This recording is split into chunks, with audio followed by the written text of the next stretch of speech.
بسم اللہ الرحمن الرحیم۔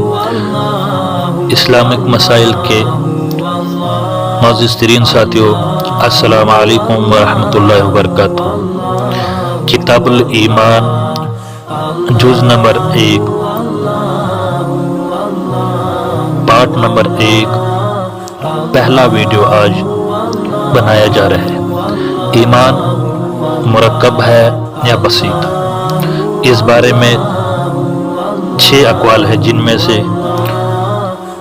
صرف 2 صحیح ہے اور 4 قول باطل ہے۔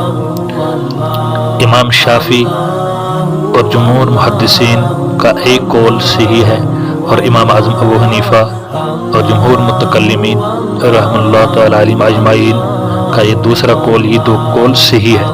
باقی 4 قول باطل ہے۔ جہمیہ، کرامیہ، مرجیہ، معتزلہ اور خوارج، یہ 4 قول باطل ہے۔ ان کے بارے میں انشاءاللہ ان قریب ویڈیوز تیار کیا جائے گا کہ ان کی کیا اقوال ہیں۔ امام شافعی، جمہور محدثین رحم اللہ تعالی علیہم اجمعین کے نزدیک ایمان مرکب ہے یا بسیط، ان کی کیا دلائل ہے؟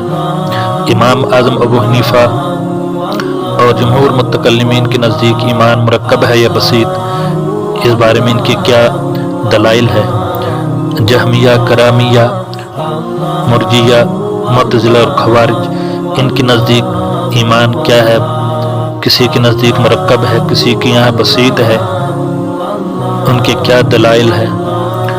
پھر بیچ میں کچھ اشکالات اور شبہ ہوتے ہیں، اور ان کے جوابات بھی دیے جائیں گے انشاءاللہ ان قریب۔ اس بارے میں ایک اور ویڈیو بنایا جائے گا۔ تب تک آپ ہمارے چینل پر بنے رہے اور ساتھ میں گھنٹی کے نشان کو دبا دیں، تاکہ آپ کو بر وقت ویڈیوز اپلوڈ ہونے پر انفارمیشن، نوٹیفیکیشن ملتے رہے۔